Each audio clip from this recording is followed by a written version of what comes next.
Hello and welcome again. Sorry it was a back-to-back. We had a small intermission in between. We've got 30 minutes with this next panel, so we'll have some networking sessions afterwards. First of all, I'd like to introduce my panel to you. We have Alejandro.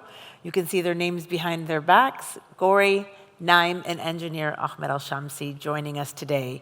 Today's topic, growth opportunities for adoption and integration of clean energy advancements. But we're going to look at more traditionals, renewables, wind, solar, geothermal energy, and etc. So let's start with you, Alejandro. So we're talking about your group, district cooling. Okay, so let's go into district cooling and how can we tackle the challenge of energy storage when it comes to solar PV. This is a really huge part of this region. Everyone thinks that solar can be, we have sunshine year-round practically, and that solar is the #1 key. But explain to us how we can tackle that solution. Thank you very much for your question. Yeah, this is a very interesting topic and an area where we have already done some developments. So solar PV is one of the main renewable energies that is driving the change to renewable. But of course, the bigger challenge that we have is that there is no sun during the night, but we still want to have energy during the night. In the region here in the UAE, we still need cooling during the night, for example, which is one of the biggest consumption of electricity that we have. So that's a challenge, but it's also an opportunity because, well, there is a development being done in the field of batteries for massive energy storage. This is extremely costly, #1, and maybe not the most environmentally friendly approach. But what we can do, and we can store the energy, we can store the cooling energy. We have something called thermal energy storage tanks, where we essentially, making it very simple, we store cold water, and then we deliver this cold water to the users during the night. Traditionally, this technology was used as a peak saving, because in the traditional way of production of electricity with combined cycles, the objective was to reduce the peak, to minimize the peak that happens in the middle of the day. But with solar, the problem is not the middle of the day. We have plenty of energy in the middle of the day. With solar, we don't have energy during the night. So we shifted that approach, and we are already doing some projects where we did one in the Red Sea in Saudi Arabia. It's a fully solar-powered. So you're collecting the energy during the day to be used at night. You're storing it, and this is what you're talking about, geothermal energy, geo-exchange and cooling applications. Is that kind of what I'm getting? Well, what we are doing is we are using the solar, the electricity produced through solar in our system to generate cold water that we store in tanks so that we don't need to run the chillers during the night. Okay, got it. The geothermal and geo-exchange is also an interesting topic that we are getting in. Mainly the geo-exchange, we are exploring alternative ways for rejecting the heat. So this heat that you take off the water or you take off the room, it has to be rejected somewhere. And the most efficient way, or the way that we have been doing it in district cooling, and we managed to save a lot of CO2 emissions, is using cooling towers. But the limitation that we have is water. This consumes water. Water is scarce good in this part of the world. Which is going to lead me into Engineer Shamsi to answer that question for you. So Engineer Shamsi, what are the current trends in water and the water sector, and what role does water recycling play? I think this hands into what Alejandro has just said. Thanks, Cam, for inviting me for this interesting discussion. It's good that you started by wastewater, not water. Where every drop matters. And less for more. Maybe just to put some perspective about wastewater. What we collect in terms of the collection system in Abu Dhabi, from whatever we produce as a clean water, desal water, let's say, is less than 50%. So if we take that even from beginning, I'm collecting less than what we produce. Sorry. It gives us, an indication, sort of a bigger picture. A bigger picture about how much we spend to clean the water and how much we collect, and where is the delta, without going through, negative kind of thinking, maybe going through agriculture, cooking, industry, whatever, but it will not neglect the fact there are losses in the water. In terms of the wastewater, we are very much specialized in collection, transferring the water to the treatment facilities, treat the water based on the international standards, and then recycling the water in terms of reusing it. We started the journey a few years ago with less than 50% of water recycling utilization. We are proudly today achieving a figure of 80% utilization of the recycled water. And this is over 10 years? Sorry? This is over 10 years, you went from 50 to 80? Yes, from the 50 that we collect, whatever I collect, I manage to recycle 80% from that collected water. And then we moved a step ahead, right? Just before talking about that, we have also a target to reach 100% by next year or maximum within 24 months. What we did, on top of that, we started diversifying the water recycling uses.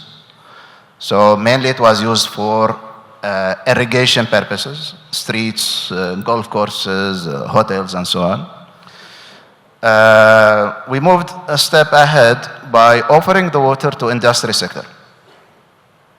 So there are now industries using our product to market their own products as green products, meaning that they are now replacing desal water with recycled water and asking for premium from their clients. Okay, but they are not sharing profit with us, unfortunately. And then we moved also to cooling district. I know Alejandro is alluding that he wants to do the same compared to the industry sector, not to use desal water and replacing that with, I want to use another word rather than cheap water, compared to the desal. And we managed to do so in one of the cooling facilities in Abu Dhabi. If you are familiar with Marriott Al Forsan in Abu Dhabi, they are proudly using our own recycled water for cooling purposes. It gives you, flavor on these different activities, what we do in recycled water. We are the pioneers in this with the highest utilization rate, not only in UAE, by the way, not only in the GCC, even in Middle East. I've been in a panel during the World Utilities just a few weeks back with one of the leading French water companies. And the CEO of that company was saying that the utilization of recycled water in a country like France is not exceeding 5%. Really? Maybe they don't have, a push for water scarcity. They discharge everything in the rivers, right? It's completely different in our case. Again, every drop of water matters for us. Less is more for us. There is a need really to enhance the awareness about how can we ensure the best use of recycled water, minimizing leakages about the 50% that I can collect more and offer more recycled water to these different sectors. I would like to end up by a very important initiative that we did, and it's now in motion. I'm not talking about plans. It's a real thing that we did. We moved from irrigation to farming. So now we are offering recycled water to all farms in Abu Dhabi Al Ain Highway. I'm talking about close to 2,000 farms where the farmers replace underground water with recycled water coming from the sewage. So the well water that they were using. Groundwater is now X, is not in use anymore. It's actually very salty water. It's not even fit for purpose. So whatever we produce is now also, we have a portion from that water serving close to 2,000 farms to produce their crops for local and international markets. Thanks. And how did that initiative, I'm just curious, how did that initiative come about? I mean, how do you transport the water into the water trucks as they bring them, or it's through No, we don't use trucks at all. We don't use trucks at all. It has different dimensions. We build the infrastructure. We build recycling network for recycled water network, reaching the doors of these farms. And then we worked with different regulatory frameworks, either water regulatory or agriculture regulatory in Abu Dhabi to regulate the using of water coming from sewage treatment facilities. Interesting. Naim, I'm going to get to you, but let me go with Ms. Gauri Singh, first of all, the Deputy Director of IRENA. We talked about backstage giving us a global context of where we are, and then I'm going to speak to Naim about what AI is doing when it comes to Microsoft. So give us a global context of where we are when it comes to the growth opportunities. Thanks, Kim, and I'm delighted to be here.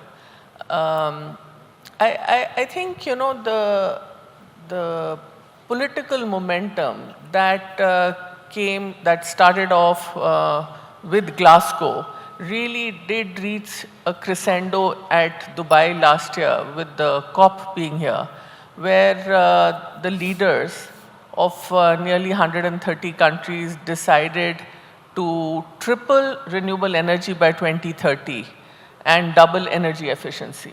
Now that was, to my mind, a real watershed point, because that really you know, gave not just a political intent, very clear deliverables that needed to happen, but it also set for the global community a very tight schedule till 2030 of tripling of renewables. And that's obviously not a very easy task, but what we've seen happen is that renewable energy has grown at a record high globally with nearly 14% year-on-year growth. Mm-hmm. But to reach the tripling, it probably needs to grow at about 16%. But you know, the kind of growth that we are seeing in the renewable energy sector has actually astonished a lot of people in terms of how the trajectory is moving very exponentially.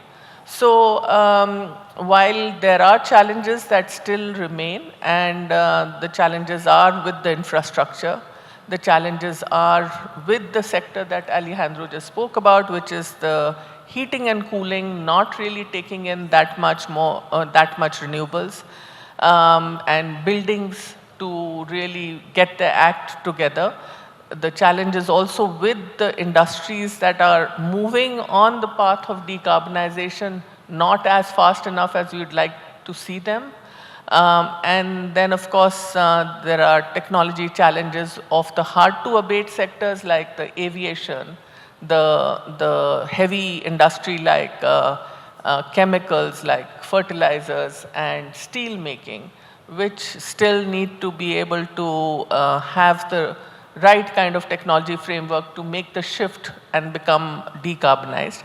I think at the governance level, the biggest challenge that we are seeing is that while many governments have put policies in place to accelerate the deployment of renewables in their countries, but it's still very much a power sector driven framework, which means that still, you know, you don't see the economy-wide thinking steeping into the policy making, because it's definitely electricity is going to be the major energy carrier. We all know that we are moving towards electricity being almost 51% of the energy carrier that we will see in the future. But what also needs to be done is, along with the ministries of energy that are moving in this direction, you need to get the housing, the environment, the heavy industry, and many other ministries talking to one another to come out with a very clear proposal for the economy to make that shift to happen. So that's a challenge, and it's a governance challenge, and which is why it does get reflected in the speed at which permitting happens, or the speed at which licensing happens, or the speed at which new innovations can come into the economy. And I think that's governance challenge is something that we see a lot of countries facing. I mean, if I had to put it at a more physical level, it also implies that the investment that needs to go into the infrastructure for building up the new energy system, because we will need new pipelines for hydrogen, for example, or new ports will be coming up, because the trade routes would become, very different. The trade in hydrogen, for example, will come up with very different countries coming in to pitch their economies to become a part of the global trade. So there are challenges, but I think the good news is that renewables is starting to pick up very good pace, while the challenge that the global leaders at Dubai set for us is very tough.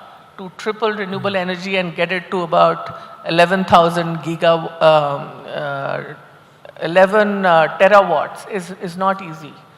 But I think it's at least got that momentum happening and has given it that thrust to get governments and to get private sector aligning, along with the financial sector aligning to make that happen. The private government and financial sector, but also if you set the bar high, people will reach higher and hopefully get that. So that's what they say. Let me get into some of the themes that all three of you spoke about. Sorry, Naim, I'm going to bring it to you, is technology. And this is where Microsoft comes in. We did a session yesterday on artificial intelligence and sustainability when it comes to data collection, and even something this morning we spoke about with AI technology and data collection when it comes to farming, to actually use GPS to find out where the soil is actually perfect to harvest a crop, etc. So give us sort of, from your perspective, the urgency to push harder on AI acceleration. I mean, people might think that we've already pushed hard enough, but explain to me how much further we can go. Thanks for inviting me first, and thanks for the audience. You think AI is promising two main things. One is to optimize the use of existing systems and the development of new systems that will push sustainability in general to new levels. And if we look at the benefits of AI, there is three areas where I think AI is going to be very beneficiary across sustainability in general. Number one, AI is going to allow us to measure, predict, and optimize existing challenges. If you look, for example, on things like wildfires that are a critical problem today around the world, existing systems has always been challenged in order to predict and deal with those wildfires. And hence we are having catastrophes around the world, including, as we speak, in places like Greece, for example. AI is promising, leveraging satellite images and tremendous amount of data, combining this together with the soil, nature, in order to predict to a certain extent when fire will happen and how we're going to deal with fires, because fires in different places, the management of it is going to be completely different. And then predicting those kind of challenges will mean we will be able to deal with them in a completely different way. And if we take wildfire as one example and then we extrapolate it to all kind of other challenges, AI is promising prediction of lots of challenges that can be managed in a completely different way.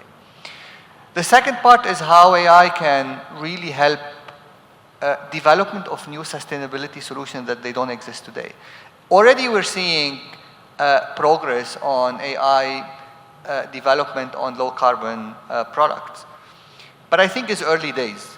But if we take, for example, healthcare as an example, and again, we think of what this can mean to sustainability in general.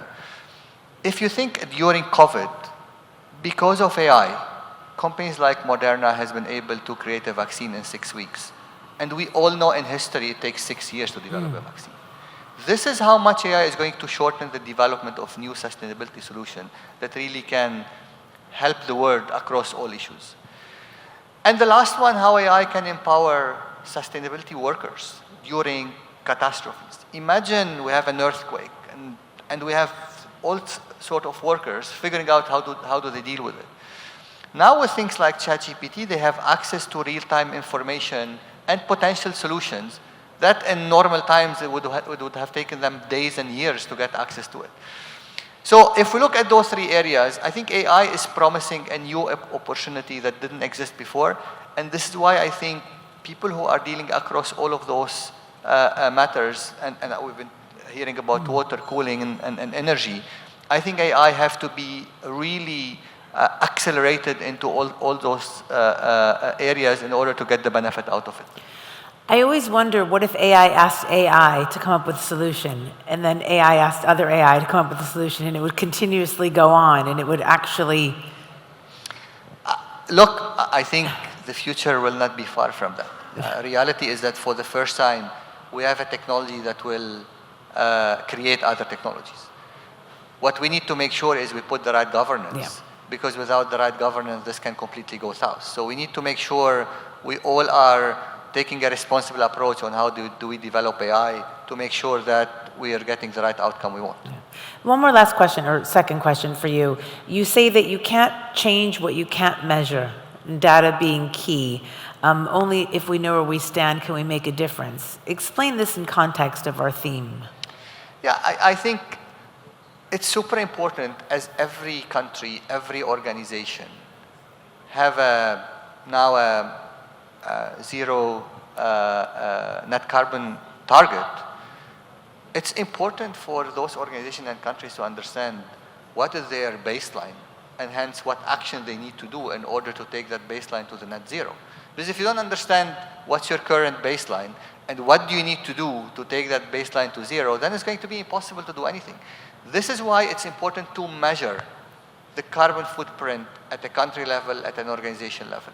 And that's why we are developing technology that allows countries and organizations to really measure that footprint and take the necessary measures every single day. Because at the end of the day, when you take a certain baseline and then you decide that in a country we have a 2030 or a 2040 time to meet that deadline, you need to put accountabilities on ministries, organizations, private sector, public sector organization in order for the whole country to make that deadline.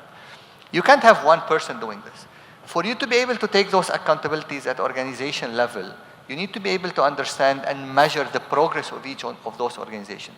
This is why we're developing already technologies, and we're seeing in the UAE, for example, organizations like DIWA, Etihad Airlines, Emirates NBD, so public sector and private sector organization, really taking this very, very seriously in terms of leveraging AI and cloud technologies in order to measure on a daily basis the progress they're making on their net zero strategies. Which is the mandate of the country to be Absolutely. net zero. Alejandro, let me bring it back to you on, again, adoption and integration of clean energy, in particular when it comes to what you're doing at ARANER Group. You say that the nexus between water and energy and implications in the cooling industry. You talked about using the cooling water.